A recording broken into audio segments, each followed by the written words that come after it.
Kansas City Sports Update Studios. Welcome to Kingdom Radio, where we talk about all things Kansas City Chiefs. Brought to you by Arrowhead Update. Join Chris and Richard on iHeartRadio, Apple Podcasts, Google Podcasts, Spotify, Spreaker, Player FM, Castbox, and all third-party applications. Check us out on Facebook platforms such as Kansas City Sports Update and Arrowhead Update. And if you cannot find us there, Google or search Kingdom Radio and Kansas City Chiefs, and you will find us. Welcome to the Kingdom. How are we doing, Chiefs Kingdom? It is an exciting day here for the Kansas City Chiefs. We got a key addition back to our team today. And hey, I am your host, Richard Smith, and this is Kingdom Radio. And I have, as always, my senior NFL analyst and co-host, Chris Chavez. How goes it tonight, Chris? It's going fantastic. Super excited about the two pieces of big news that we're getting to come back. Yes, and we'll touch base on that here in just a second. Let's get through some of this promotional stuff. First of all, I want to thank Pizza Shop Platte City, our main sponsor. We will be back at Pizza Shop Platte City for more live podcast watch parties. Week 7 for the Broncos and Week 10 for the Titans. Be sure to enter our upcoming giveaways featuring signed memorabilia from Tony Gonzalez, Dante Hall, and Derek Thomas. Be sure to find us on Facebook and like Kingdom Radio to stay up to date with our live podcast events. Also, you'll find all the new Kingdom Radio gear, which is now available for purchase. Men's, women's, and children's t-shirts, as well as Kingdom Radio hoodies. Rep your favorite podcast and help us bring Chiefs Kingdom even more awesome content and analysis. You can view and purchase by searching our link, kingdomradio.itemorder.com/sale. Again, that is kingdomradio.itemorder.com/sale. All right, so let's get right into it, Chiefs Kingdom, because today was a big day. The big headline today was that Chiefs wide receiver Tyreek Hill and running back Damian Williams both returned to practice today. And look, Andy Reid wouldn't comment on their level of activity or their availability for Sunday's game against the Colts. Regardless of whether they're active Sunday or how much playing time they get, this is definitely positive news for Chiefs Kingdom. So, with that being said, let's talk about that a little bit, Chris. How did you take the news when you found out Tyreek Hill was back at practice? I think that it's great to hear that he's back and can start working out again. I'm cautiously optimistic because I really don't want for the Chiefs to rush him or Williams back and potentially increase the chance of a re-injury to each of their respective injuries. Let them heal, take their time, don't rush them back, but at the same time have them available so that should we need them in the game, they're ready to go. And which, both of them are obviously assets to the Chiefs offense. And, I think it's no mistake that we'd love to have them on the field, but also I would love to have a fresh Tyreek Hill with fresh legs, going into the stretch of the season.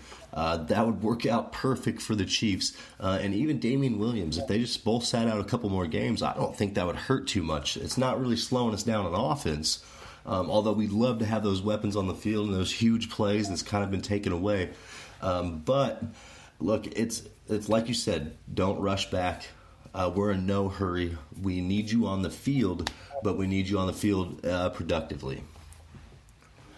Yeah, absolutely. And the ultimate goal is to make the playoffs. And right now, sitting at 4-0, we're sitting pretty. We're in a position where we don't have to rush them back. If we were sitting at 2-2, okay, we need to rush them back because we need to start winning games.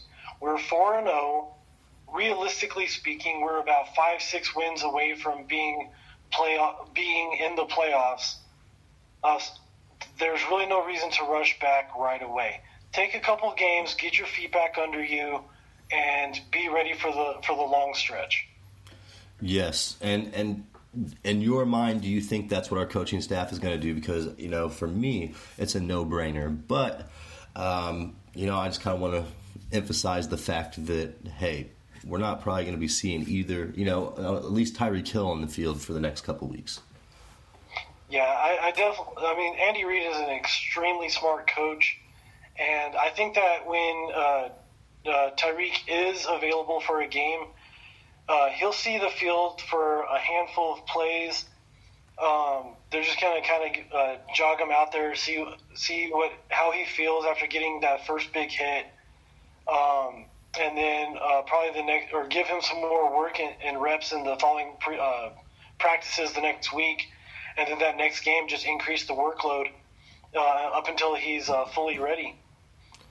Yes, which would be the smart thing to do. And, the Kansas City Chiefs have one of the best medical staffs in the NFL. I'm sure that doesn't come to any surprise to anybody, given our franchise and what's been going on. But, we're in a good position right now. We don't really need them to come back, either of them, before they're ready. And so, like you said, let's make it progressive.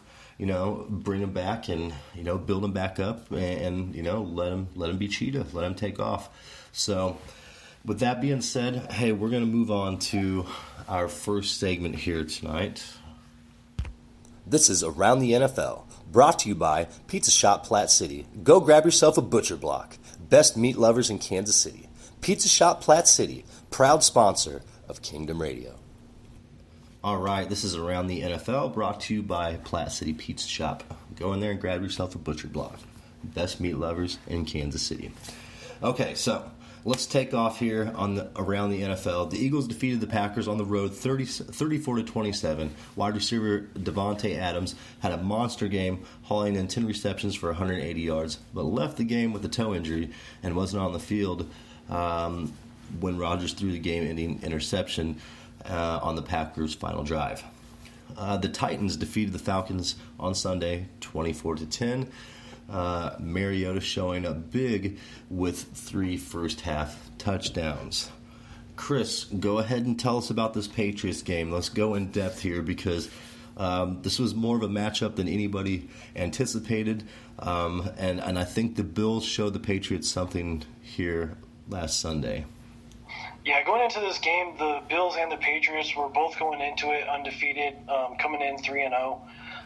The Patriots faced their toughest opponent of the season when they took on the Bills in Buffalo, and it was close till the end as the Buffalo Bills quarterback Josh Allen was forced to leave the game due to a shot to the head, and the Patriots held on to a 16-10 win. The Buffalo's defense was very surprising in this game, able to hold the Patriots only 16 points, as well as Tom Brady, who I think just about everybody and their mother would agree that he's the greatest of all time at the moment, right. to a 10.3 QBR and a 45.9 rating. He threw 18 completions out of 39 attempts, which is less than 50%, for 150 yards, a 3.8 yards per attempt average, no touchdowns, and an interception. Wow. That sounds like he had one of the worst games in his career. No, absolutely. And when you compare that to Mahomes' quote-unquote bad game against a good defense, Mahomes threw for over 50% completion rate. He had no touchdowns, no interceptions, and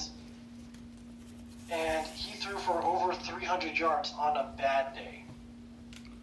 And see, and that's the thing too, is Mahomes throws for under 300 yards on a bad day, and it sounds like this Patriots game possibly was one of the worst games that Tom Brady has ever been a part of, and it's nice to see him held in check at times.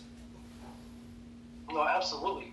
And the other thing to also look at is, okay, so you would think that having only thrown for 150 yards, or the rushing game must have been off the chain.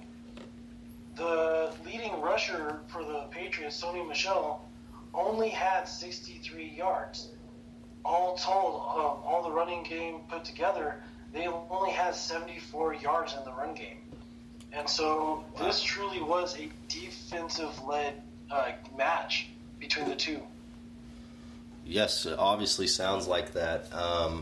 That's That's a head knocker game, and it proved to be true. Look, the Patriots should probably look out for the Bills here later in the season, especially if they're coming in 3-0. Holding Brady to those type of numbers, it might be a different scenario here down the road. Yeah, and the only reason why these guys really won the game is because Josh Allen ended up throwing 3 interceptions. He threw for 153 yards on only 13 completions, but he also carried 4 sacks, those 3 interceptions I just mentioned, and his QBR was an 8.9. Yuck. Yeah, that's terrible. Hey, that's Matt Castle numbers. Absolutely. But that's Tyler Thigpen numbers. Yeah, Tyler Thigpen, you're right about that. All right, so let's talk about the Raiders a little bit, because the Raiders beat the Colts on the road 31-24. And I think the big take out of this game, and I personally think that sitting the entire season out isn't enough for Vontaze Burfict, but he got suspended yet again for another unsportsmanlike conduct, a huge hit, headhunting, and they suspended him for the whole season. But when is enough with Vontaze Burfict? I want to ask you that, Chris. Is it the NFL? I mean, at some point you got to draw the line with a player who obviously cannot keep himself from these huge hits on these. It's too much. The NFL needs to put their foot down worse on Vontaze Burfict. Yeah, and the Players Association, the union, and they're kind of stuck between a rock and a hard place, because they have to represent Burfict in this regard, because they have to defend him and his right to his availability to play and fulfill his contract, blah, blah, blah. But on the flip side, they also have to defend all of their other members that he continuously injures or goes after. This is his 10th suspension. 10th. Yeah, 10th suspension since he came into the league. And I think we all know that there are other hits that he didn't get suspended for. And I don't have those numbers, but how many times has he been fined on top of those suspensions? Or in addition to? I think we'd be looking at about 25 to 30. Oh, for sure, yes. And that's the thing, is it's gotten out of hand with him, and no matter where he goes, it's an issue, it's a problem. And I do think that the league suspending him for the season is definitely going to, make a statement. But do you think that's going to stop him from next season coming back and doing the exact same thing? No. For many different reasons. You look at what he did way back in his college days at Arizona State. He was very much the exact same player. He ended up getting kicked off the team. And he went undrafted because of these similar issues. Cincinnati took a flyer on him and signed him as an undrafted free agent. And he performed very well for them while getting suspended and garnering this reputation as a headhunter, as a quote-unquote dirty player. Right. Because he does. I mean, if we go back in the NFL time machine 30, 40 years, he is an all-pro defender who everybody's going to be looking up to. Absolutely. But he didn't change with the times. Right. And right now, the big push for the NFL is trying to keep their players safe on the field and uninjured. And this is a guy who is completely contradictory to that, and he's out there, or whether it's intentional or not, he is putting players in position to get hurt. Yes, and majorly. I mean, these are bad cheap shots that he takes. It's not even close. When you watch these plays, it's just like, why is this man still wearing an NFL jersey? Because these hits have been taken out and have been progressively being taken out for years now. It's nothing new anymore. Yeah, and as far as where the NFL stands, I think that this year-long suspension is about 3 or 4 suspensions too late. Yes. They have already given him, what is that, three strikes and out? I mean, he's on his 4th at bat. right now because he's already had 9. Right. This is his 1. And knowing how the arbitration stuff goes, or whatever you're going to call it, there's a good chance that he could potentially be reinstated. I mean, he's still going to have a suspension, but he'll be back by the end of the year.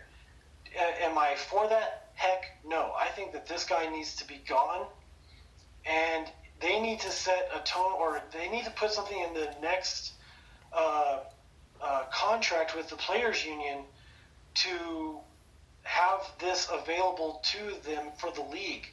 But it has to be a matter of, okay, this is your final straw. You've had X, Y, Z opportunities to make this change in how you play. You haven't met that. You are no longer welcome here. Go play in the XFL. It's just a matter of time. So, look, we're going to move on here. The Giants beat the Redskins at home. Quarterback Case Keenum was benched in favor of rookie Dwayne Haskins. And to make a long story short about this game, Dwayne Haskins pretty much ran around like a chicken with his head cut off the entire game. The Chargers beat the Dolphins 30-10. The Browns ran over the Ravens in Baltimore 40-25. Browns running back Nick Chubb rushed for 164 yards and 3 touchdowns. That was kind of, I don't want to say scary, but, something to think about here in Chiefs Kingdom. We played Baltimore, which was a tough game. Obviously, they're a good team, but they just lost to the Browns. So we can't look past the Browns. The Panthers won on the road and defeated the Houston Texans 16-10. The Buccaneers and the Rams had a shootout on Sunday, but the Bucs won on the road 55-40. Bucs quarterback Jameis Winston threw for 385 yards, 4 touchdowns, and 1 interception, and found Chris Godwin for 12 receptions, 172 yards, and 2 of his 4 touchdowns. The Seahawks beat the Cardinals 27-10. On a side note, the Cardinals owner passed away today. I'm not sure what his name is. I didn't do my diligent research on this subject, but when the Cardinals came up, I did remember that story dropped today. So, hey, my condolences are to the Cardinals and their fans and the family members. So, the Bears won against the Vikings at home. Former Missouri Tiger quarterback Chase Daniels filled in for an injured Trubisky and led the Bears to a 16-6 win. Look, I always liked Chase Daniel. I don't know about you, Chris. What did you think of Chase Daniel? I thought he looked fantastic. He really got that Bears offense moving in a way that Trubisky hasn't been able to yet this year. And, I mean, you look at what Chase Daniel did when he was with the Chiefs. You know, he was a very competent quarterback when he was with us, good backup. And I think he's going to end up putting together a couple good games until Trubisky comes back. And unfortunately, just because of the position that Trubisky's in, he's going to get his position back. But I think when we look at the production between the two quarterbacks, Daniel is definitely going to have the much bigger output, really, and he's going to have the bigger stat sheet. Yeah, and hey, it's one of those things that Chase Daniel really hasn't got the respect that he's deserved. I think he could be a starting quarterback in the league somewhere if somebody would just give him a shot, and this might be the shot for him. I'm not really sure how long that Trubisky injury is going to last, but it would sure be nice to see Chase get his chance starting quarterback position. Yeah, and I was looking into that, and Coach Nagy was saying that Trubisky's going to travel to London with the Bears, but Daniel is for sure going to be the starter. But that's not to say that Trubisky might not be available to the Bears. I think that they're definitely in a position where, you know what, just let him sit and see what you can get out of Daniel. And if Daniel can actually put together or bring this offense together and get them performing how everybody expected them to in the offseason, and there's a chance that Trubisky could potentially be quote-unquote injured or for a few more weeks than it was truly expected. Hey, that might not be a bad thing for Chicago. The Jags came back to beat the Broncos in Denver 26-24. We obviously love to hear that. And so there was a knock-knock joke that I saw online. I posted anywhere. So we're about to do a knock-knock joke. All right, Chris? All right, knock-knock. Who's there? Owen. Owen who? 0-4, Denver Broncos. That's my knock-knock joke for the day. Denver Broncos 0-4 at the bottom of the AFC West, where they deserve to be. So, the Saints handed the Cowboys their first loss of the season at home in the Mercedes-Benz Superdome. The Saints defense held the boys down. Dak didn't throw a touchdown, and Zeke only managed 35 yards on his 18 carries, which I'm sure killed a lot of fantasy football rosters this past weekend. The Steelers beat the Bengals at home on Monday night, 27-3. It was, I can't lie, it was nice to see the Steelers finally get a win on the board. They're sitting at 1-3. Again, the Bengals 0-4. I believe this is the 10th time in their history they've started 0-4. And they've done it at least 4 or 5 times, since the mid-90s. So it's nothing new there for the Bengals. So, hey, that is our Around the NFL segment, and we're going to go ahead and move on. This is the No Look Pass, brought to you by Sean and Keto Music Solutions, providing everything from simple background audio to complex creative audio pieces. Bring your project to life with Sean and Keto Music Solutions. All right, this is the No Look Pass, brought to you by Sean and Keto Music Solutions. This is where Chris and I ask each other a football question off the top of our head to test our knowledge. Today, this is not really a trivia question. This is something that I want to ask you because this might be a bit of concern. For me, it's not. Do you think that Mahomes will have another touchdown-less game this season?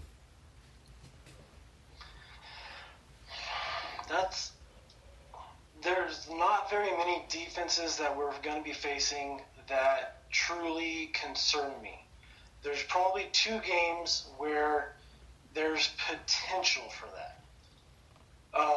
The Packers defense has really been a bit of a surprise this year. They're definitely one that's on my radar, as it's going to be a very tough fought game. The other one, and we talked about this in the preseason, was the Chicago Bears. Their defense is still playing tremendous. If they can put together the offense to control the clock as well, it could potentially be another scoreless game. Those are probably the only 2 where I think it could happen. I'm not going to necessarily speak in exactations and say that it will or won't, but there's definitely those 2 opportunities for it to happen. I see. And along with everyone else in Chiefs Kingdom, I want to say that won't happen for the rest of the season either. That's kind of an anomaly here in Kansas City, is our quarterback not to put up a touchdown in a game. So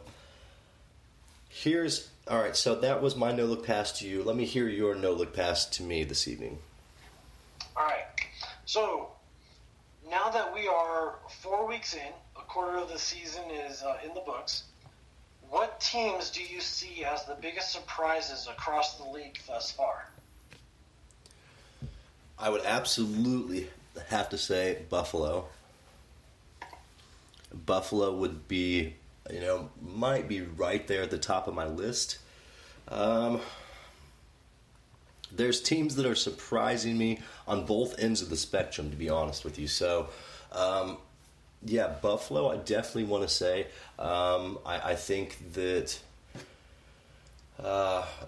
Baltimore is still tough. Cleveland, there's a few of those bubble teams that seriously make me nervous. Any of them can show up and do anything on any given day. I know that's the NFL, but these group of teams, that I just mentioned, they're scary. They're real scary, and I'm sure I'm leaving some out. I don't really pay attention as much to the NFC side of things as I should, but I'm really shocked about those three teams. What about you? What are your teams that have really surprised you? Well, you definitely touched on my AFC teams. So if it's cool with you, I'll go ahead and jump on the NFC side. Go for it. My biggest surprises there are the undefeated San Francisco 49ers. Yeah. Because we hold their second round pick in this upcoming draft, we need for them to start losing some games so that we could have a very low second round pick. But I mean, in either case, because we don't really face them again, good for them to be able to put things together and turn things around. In that division, you've got the Rams, Seahawks, and San Fran, all three with 3 wins this season. Wow, yeah, and see, that's a pretty active division right there, and that absolutely sounds like the AFC West, here a few years back. Yeah, absolutely, and I think it's going to be really interesting when they start getting into divisional play, which actually starts tomorrow night. The Seahawks and Rams will be facing off against each other. That'll be a great game. Yeah, and then the other NFC team that really has surprised me, and we just finished our game with them, is the Detroit Lions. Their offense is always going to be big play capability as long as you have Stafford back there. He's always had a big arm. He just hasn't always been able to really put it together to sustain throughout the season and really truly be competitive. But their defense really, truly impressed me. And that defense is what I feel has really kept them in games. Right. And look, my thing about it is there's some core teams that can really scare you, and we've mentioned all of those here in the last few sentences, and don't look over any of those teams, Kansas City, because these are some high profile, potent teams that can really come out and do anything at any given point, and that's going to be a great divisional game tomorrow night. I for one will be watching that game. Yeah, that's going to be a fantastic game, and I definitely look for it to be very defense-heavy, given that both of these teams have very good defenses and good offenses. It's going to turn out to be a very well-balanced game. I think so as well. I'm interested to see what side of the ball is going to produce the big plays, because I feel like this is going to be a high-swinging game one way or the other. Yeah, and earlier tonight I was making my football picks, and I ended up looked back at last season's record for the two, and the Rams won both games, but within one score of each other. It was 36-31 and then 33-31. And this is going to be a very close game. Yeah, and I think it will too. But I'm still stuck, as far as which way I think it's going to go. I can't put my finger on, okay, is it going to be a great defensive game or is it going to be a shootout? I don't know. This is one of those games. It's a mystery, and it's going to be a lot of fun to watch and see what they bring to the table. And not to mention San Francisco, like you said, they're in the mix. That divisional play, that's going to be great. And heck, I'm ready to get into some more divisional games here in Kansas City. So let's talk about our injury update here. Obviously, Tyreek was limited in practice on Wednesday, but was still practicing in Kansas City. As he's working his way back from that shoulder injury. We obviously don't want to rush him too soon, but I think that's a breath of fresh air for everyone here in Kansas City to know that Tyreek Hill is back out on the field and in pads. Damien Williams was a full participant in practice after missing the last 2 weeks with a knee contusion. What does that mean for Kansas City, Chris? Are you sold on the Shady McCoy show, or are you thinking that possibly Damien Williams is still, the answer here in Kansas City? Well, I'm sold on Shady. I mean, he as our backup, he's been our best runner throughout the entire season, even while he's injured.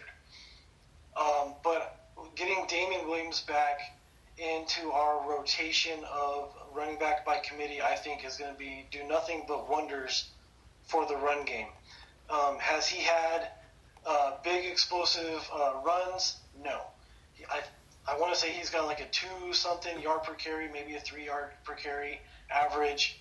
it's not that impressive as a running back. But you have to look at what he's doing. Is he's wearing down the linemen, the linebackers, and he's making them have to play up.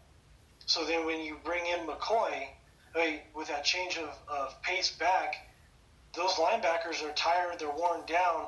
Shady busted to the outside, and he's coming in fresh. They're worn down. As the game progresses, they keep getting beaten down. Whatever running back we have in the game late on, they're fresh. Like looking back at the Detroit game, that final drive, everybody's wondering, why isn't Shady in the game?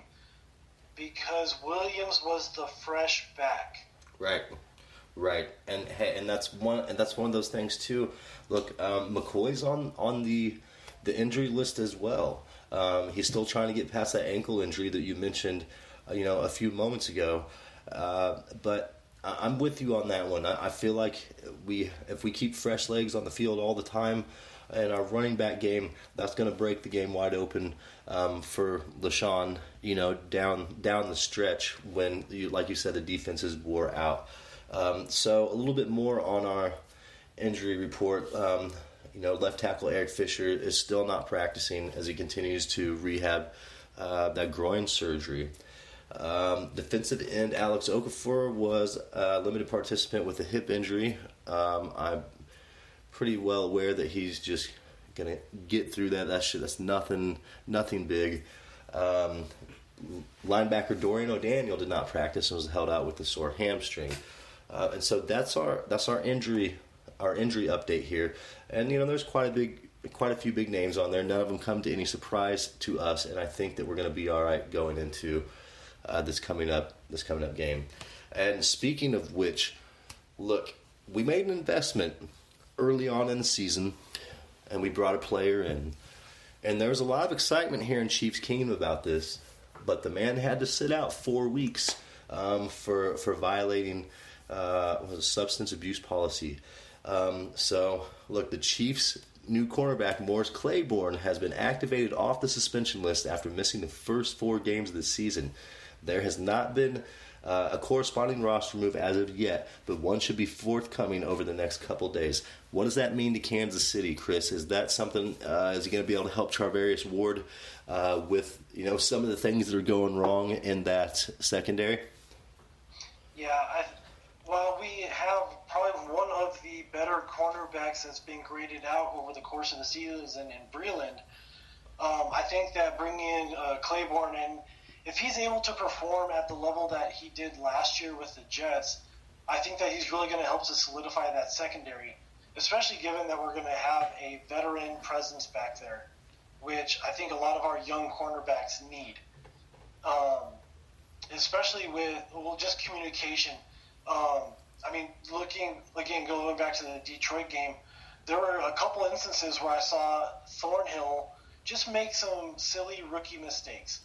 And, I'm not going to come down and say, he's awful, blah, blah, move on, anything like that. I'm nowhere near that right now.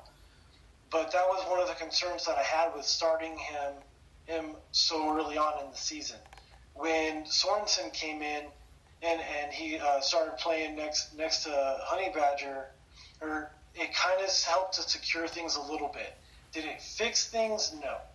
But you didn't see those silly mistakes. The touchdowns, the catches that were allowed were just good throws, good routes. Right. And so I think bringing in Claiborne, he's going to be able to help to solidify Thornhill a little bit and not make him feel like he's so much out on an island by himself, having to play the safety net back there. He'll be able to actually do actual safety things and actually truly focus on his position and not have to just always cover up for Charvarius Ward. Yes, and that's what I feel like is going on with the Honey Badger right now. He's covering that whole side of the field, or over the top, and or Thornhill. So it's going to open some things up. I feel like we'll see what Claiborne has left in the tank, and I think it's going to be a good asset to our defensive scheme. And with that, hey, we are going to go into halftime here.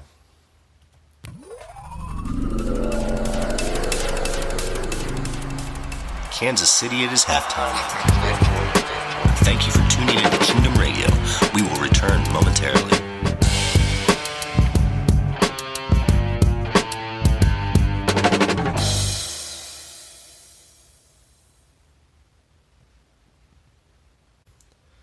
All right, Kansas City, and we are back. Let's talk about Patrick Mahomes a little bit. We're going to talk about this game. It was a hard, fought-out game, and I'm happy about the outcome. Patrick Mahomes, probably the worst game of his career as a Kansas City Chief, still threw for 300 yards, made critical plays down the stretch, and really still kept Kansas City in that game, as well as all those defensive plays with the wacky third quarter. Look, I feel like that he showed some poise there on Sunday with everything that was going on. Him having an off day. He was playing terrible. You could see it was getting to his head just a little bit, but to have the poise at the end of the game, rally the troops, bring another W to Chiefs Kingdom. That's what we want. That's what we want as a quarterback. Talk about that a little bit, Chris. How did you feel about Patrick Mahomes this past Sunday? Because he really did pull off a remarkable comeback. Yeah, he was definitely there. He showed a lot of poise, and he threw for just over 50% completion percentage, 7.5 yards per pass attempt, but. Like you were saying, the poise really showed in the game in certain aspects. The 4th and 8 scramble showed his awareness and decision-making ability. Earlier on in the game, I'm not sure of the exact down, but the one where he pulled it down, looked back at the referee, and then took off for an additional 25 yards. Yeah. And everybody's wondering, like, what the heck was going on with that look back. He was interviewed today, and in his interview he explained what was going on. He was looking back to see if there was a penalty, because if there was, he didn't want to go and run for 20, 50 yards and then have to come back and run another play if it's not going to be worth it. Right. Didn't see the flag, he took off, and he knew exactly what he was doing. You don't see a whole lot of quarterbacks, if any, ever make that sort of decision. He knew he had the time. He knew he had the angle to potentially just throw a look back, see if it was there, and then take off. That shows tremendous poise and awareness on the field and game situation. I feel like that. Okay, Patrick Mahomes is like a superhero on the football field with his awareness, his ability, his knowledge, all around. He's got what it takes, and he's doing things you've never seen before. Game in and game out. I mean, this kid's aware of, where all the referees are at all times. I'm sure he knows them first, last name. This kid is just brilliant. And it's fun to watch. Even when he has a bad day, it's still a great day in Chiefs Kingdom. We can still pull out a W against another undefeated team. Like we said before, we've played a lot of great teams this season. Yeah, and we've played some tremendous defenses. I mean, three of the four are perennially like top 10, or 2 of the 4 are perennially top 10. And Detroit's going to be a top 10 defense this year, I feel like. Other than being held to no touchdowns, he's produced against all 3 of those defenses. And, he's thrown for over 300 yards against every team that we have played. Wow. And look at that historically. If we had 2 games out of Alex Smith, Matt Castle, where they threw for 300 yards, we would be ecstatic. Oh, yeah, for sure. For sure, we absolutely would. We've been referring back to those, generations of quarterbacks just because, let's keep it real in Kansas City. We didn't have a safety net ever at the quarterback position. It was always a question mark, even with Alex Smith. I love him to death, but still, he wasn't. He's not obviously not Patrick Mahomes, but nobody else in the world is. And so, look, I also don't want to leave out Travis Kelce. Travis Kelce was involved in some huge plays, this past week, and he's absolutely displaying that reliability that we need in Kansas City, and it might be getting a bit overlooked with all these huge play guys that we have and the ball being spread around the way it is, but the man's always open. He's only found the end zone one time in 4 games, but just as he demonstrated on Sunday, he's always involved and engaged in the game, and when he gets the ball, he's going to make the play. Like, he's definitely going to make a play, even on that 4th down drive, where Mahomes got the ball to Kelce, and then he made that little sidestep and had the awareness to get out of bounds. Huge play. That's Travis Kelce all day long. So, I mean, how can you not love somebody who understands the game of football almost just as well as Mahomes? There was even plays. Look, they showed a play where Kelce was supposed to run like an out route. It might have been a fade, like a 7-step out. But as soon as he saw he was standing in a hole, he didn't move. He just waited for the ball. He changed the route, saw the coverage himself, and stood there in the hole and let Mahomes get the ball to him. And that's incredible. When you have players on all sides of the offense that understand the defense and how to manipulate routes and players, like, that's a godsend. I mean, so kind of give Kelce his credit. Chris, what do you think?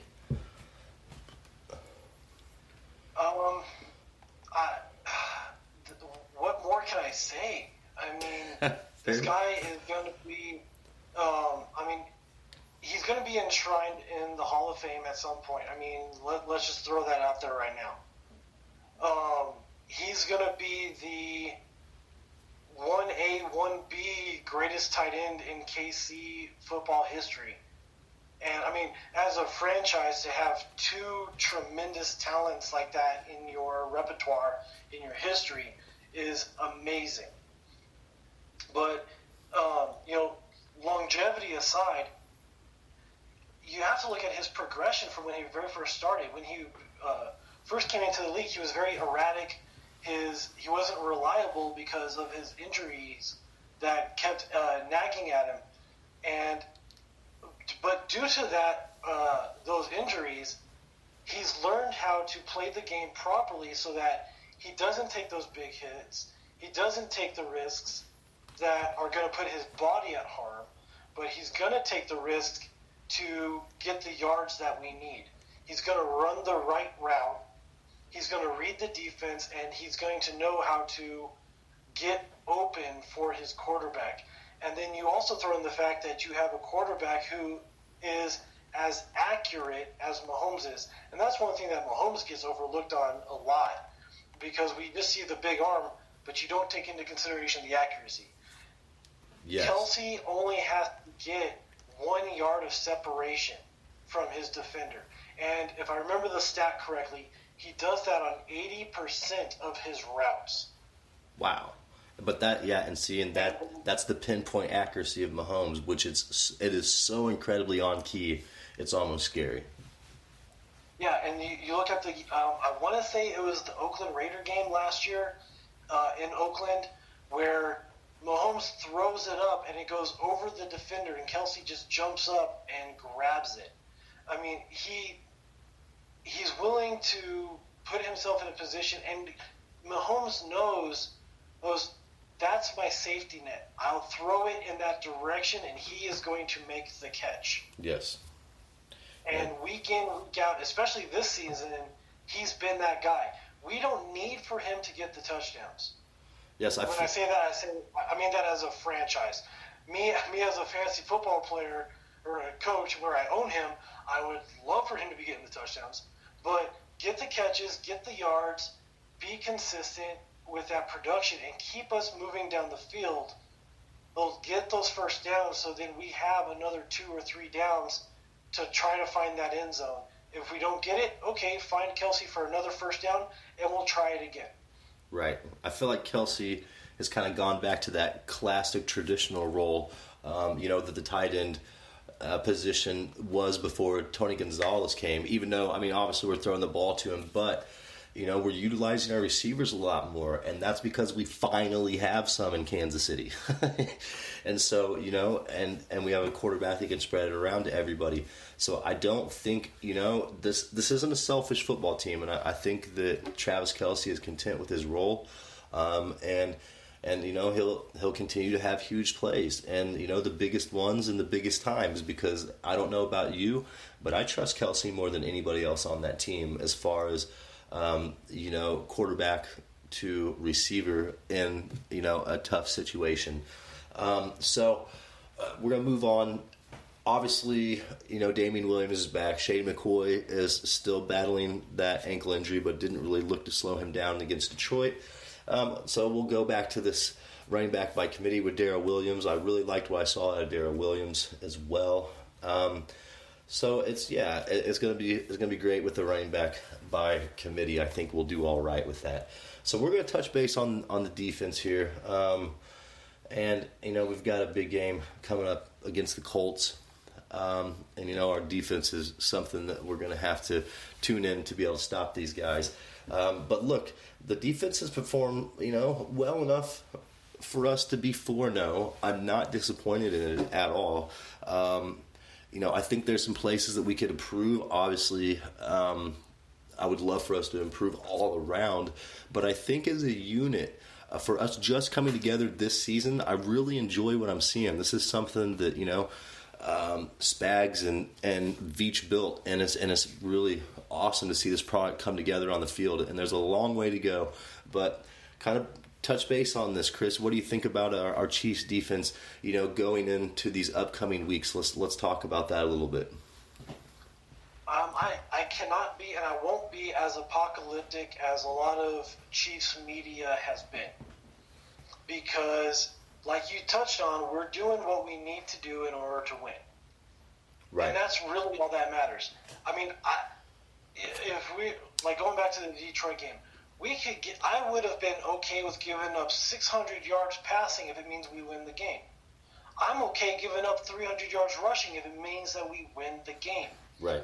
It's a matter of doing what you need to do, getting the stops when you need them in order to win the game. Yes. We're getting the turnovers. Would I like to see us get more? Absolutely. Right. We're getting sacks. Would I like to see more? Absolutely. But it's coming along.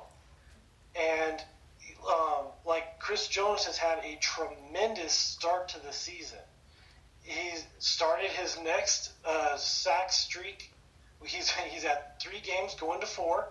Hopefully against Indianapolis. I love it. As he continues this dominance, that's going to take attention from the offensive line.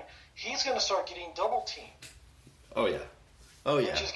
Which is going to open things up for Frank Clark to start getting in one-on-ones, or just having to work against the tight end. Or if he and Chris Jones are getting double teamed, then you got Nadi, you got Okafor, you got Ogba, you got K-Pass, who are going to be able to be going up against 1v1s, and that's always going to be something that we will have working in our favor. Are we going to be getting to the quarterback every single play? No. Over the course of the game, are we going to get to them? Yes, because we have a rotation there, and that rotation at the D line, and just like with the running back by committee, you're bringing in those fresh players against those tired linemen. Yes. And that's what's going to eventually set up those key components late in the games where they're driving for a game-winning, or for what they hope is going to be a game-winning drive. If their O-line is tired, we got fresh guys in there. We get to the quarterback, hopefully a strip sack, and completely turn the game around. It's going to happen. It's going to come together. It's not a matter of, like, this was never going to be something where we just snap our fingers and it was just going to automatically happen.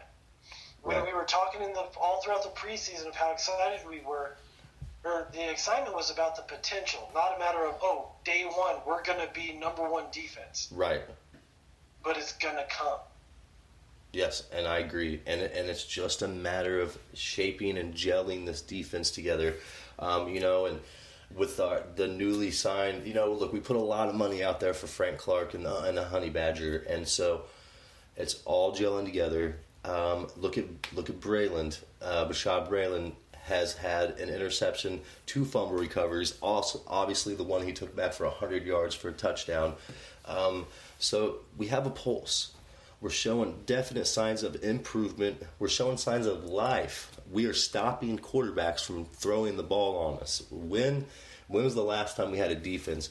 The Marcus Peters era was the last time we really had, some cornerbacks or a defense that was shutting down quarterbacks. And I feel like that we're getting back in the swing of things, and we're getting back to that.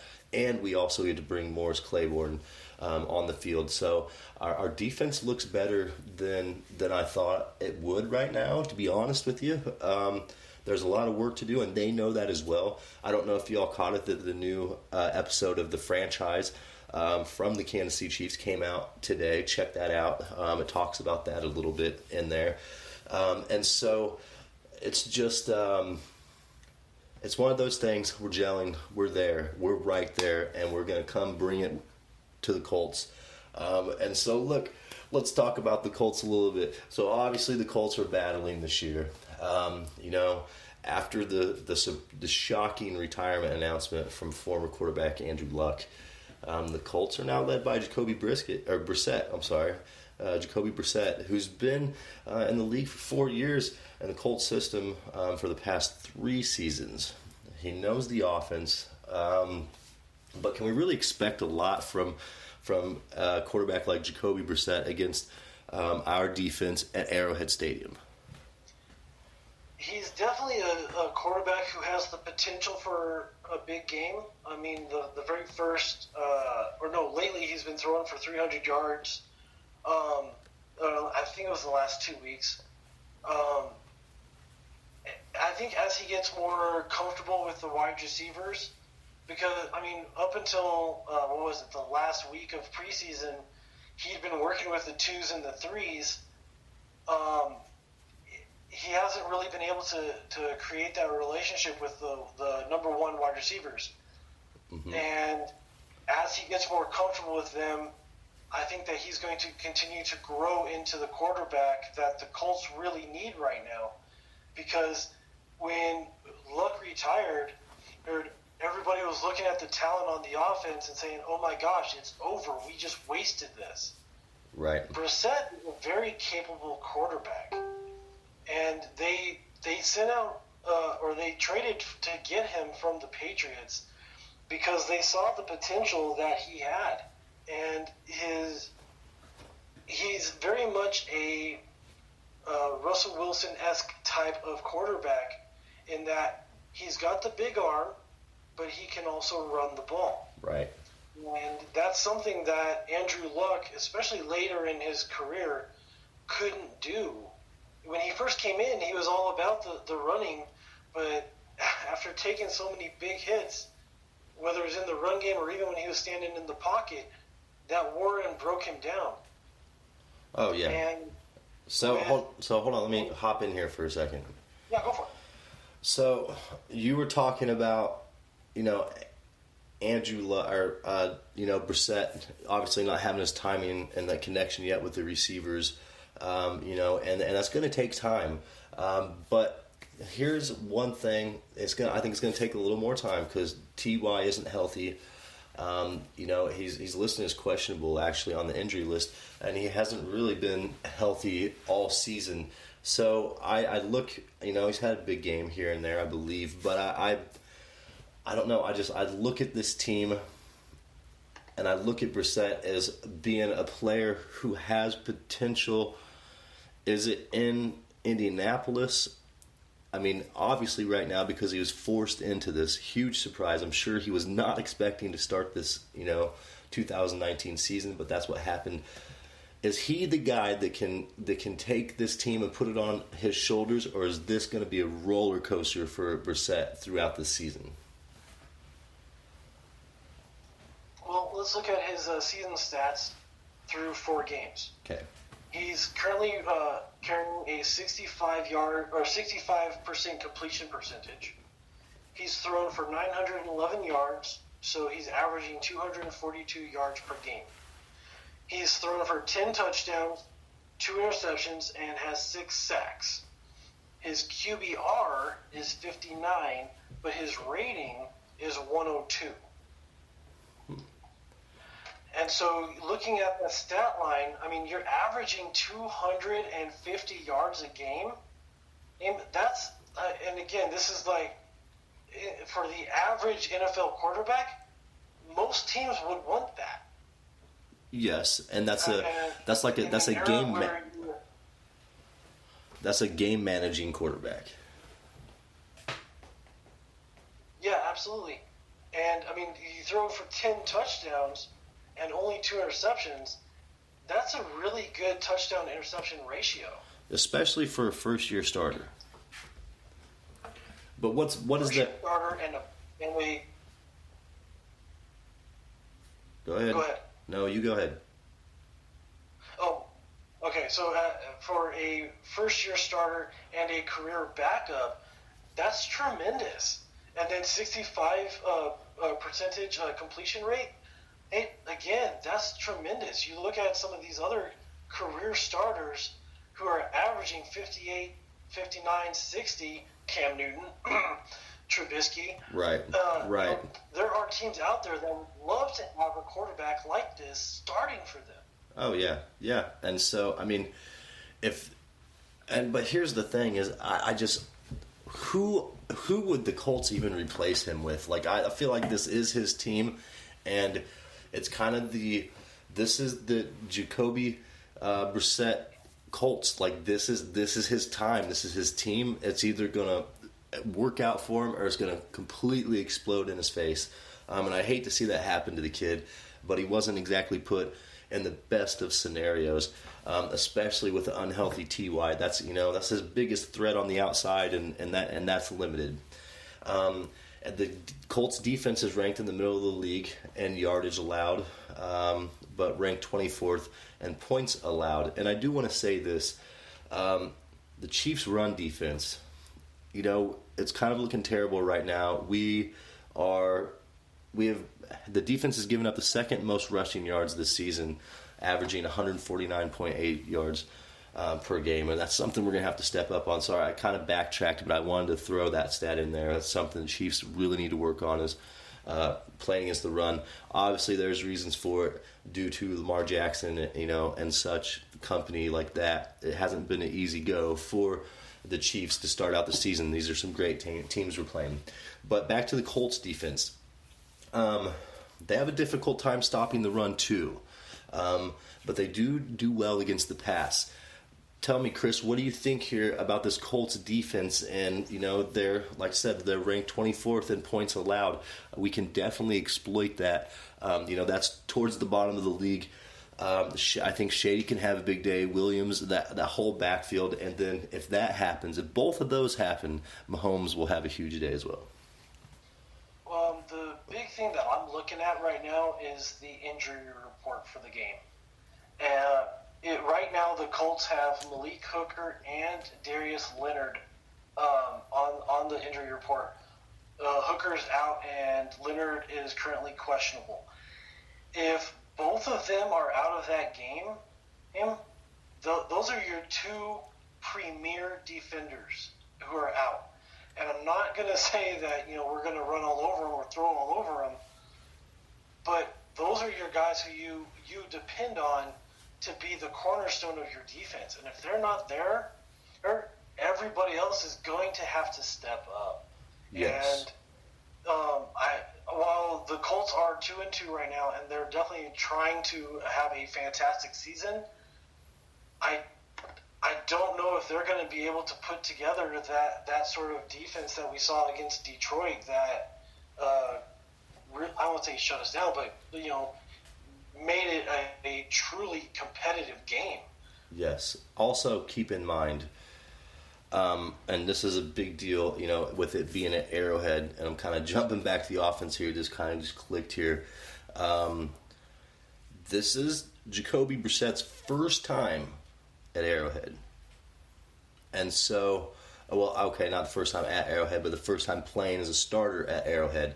And this is going to be a whole different ball game for him. And also, now we're going to hop back on the defensive side of things.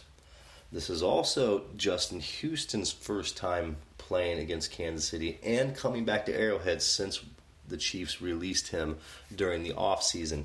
Do you think that Houston is going to disrupt Patrick Mahomes, or do you think that this is a scenario where they're going to be playing safe defense because they're having some issues in their secondary? You know, Houston has always had a history of stepping up in big games.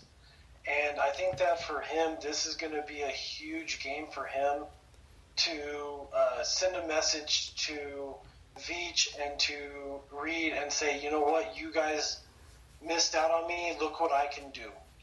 And I look for him to really beat up on Cam Irving all day long. And, I mean, do I want to see that? No. Do I want for him to have a good game? Because, I mean, even though he's lining up in another uniform, I still have tremendous respect for him and what he gave to the city of Kansas City. Yes. And, you know, I wish him the best, just not on Sunday. Right, and I completely agree with you. But I do think that, you know, us as fans at Arrowhead Stadium, he will get the standing ovation that he deserves. He's given a lot to Kansas City. We loved him. You know, all everything that he's given the Chiefs. But hey, this is a business like we always talk about. Those times had passed, and now Justin Houston is an Indianapolis Colt returning for the first time to Arrowhead. So this is, look, we're 4-0 Kansas City. We're a fourth of the way through the season. Quarter of the season's done. We're undefeated. You know, we always do really well, and you know, September and October, November, December, it seems like, look at our whole season, we've been doing great here, but I look for this to continue. I feel like we're really going to take it to the Colts. This is going to be a game that Mahomes really wants. You know, I talked about last week him possibly having a game like he did week 4 of last season against the Steelers and throwing 6 touchdowns. This could be the game that happens, especially with a beat-up secondary. I'd love to see him exploit that, and let's have a huge game and get back on pace. So, yeah, no, it's definitely going to be a big game for him, especially if Hooker is out. I really look for them to take advantage of the backup safety in there and have a big game or two. Yeah. Or a big play or two. A big what? A big play or two. I'm sorry, I misspoke and said game. Okay, gotcha. So, hey, with that being said, Chris, is there anything else that you'd like to add to the show before we wrap things up this evening? Not at all. I think we covered it all. Perfect. That sounds great. Kansas City, look, like I said, we have gone through a quarter of the season. We are 4-0. This is what we all expected. This is the Patrick Mahomes era. We have the Michael Jordan of football and expect it to continue. Chris, thank you for joining me tonight. As I always love talking football with you. As always, it's been a pleasure. Perfect. Hey, thank you to our main sponsor, Pizza Shop Platte City, Arrowhead Update as well, and to the Kingdom Radio crew. Also, last but not least, thank you to the fans, because none of this would be possible without all of you in Chiefs Kingdom. I'm Richard Smith, and this is Kingdom Radio. Kansas City, you have a wonderful evening. We'll speak with you soon.